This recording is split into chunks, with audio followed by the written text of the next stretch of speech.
आप लोग भी ना, हमारे अपने क्रिमिनल मास्टरमाइंड को आपने क्या समझा है? कल्लू के साथियों से इसने विनोद की लाश की लोकेशन पता कर ली थी और फिर जैसा कि होना था, हमने कुछ ही दिनों में चंदन को गिरफ्तार कर लिया और वहीं अनजाने में ही सही, मदन के इस ढोंग से किशन चंद का गुनाह भी पकड़ा गया और यहाँ तंत्रा अब आए दिन हरिलाल का जीना हराम कर रही थी। वो खेत बेचकर भाग जाने के बिल्कुल नजदीक था। गांव में सभी ने ये मान लिया था कि हरिलाल की जमीन पर किसी आत्मा का चक्कर है, पर तभी एक छोटी सी पायल ने पूरा खेल बदल दिया। तंत्रा की एक पायल जब हरिलाल के खेत में छूट गई, हमें उस तक पहुंचने में ज्यादा समय नहीं लगा और एक बार जब हम तंत्रा तक पहुंचे, हमें मदन तक पहुंचते देर नहीं लगी। एक बात तो माननी होगी मदन सिंह, तुम्हारे खुराफाती दिमाग की दाद देनी होगी। काश तुमने अपना ध्यान किसी सही जगह लगाया होता।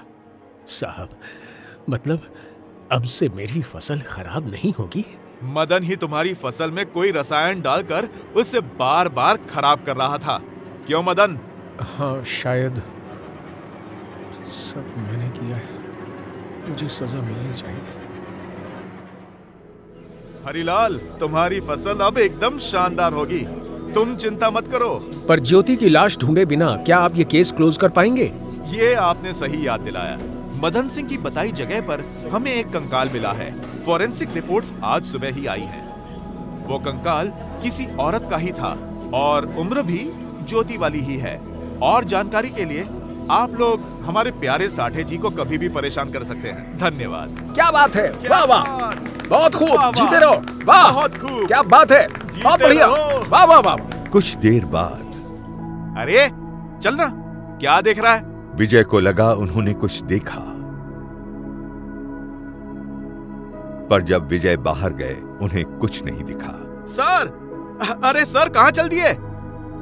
अरे वो कुछ नहीं, छोड़ो। वैसे सर, सारे जवाब तो मिल गए, लेकिन वो सपना जो आपको आया था उसे आप कभी नहीं समझ पाएंगे।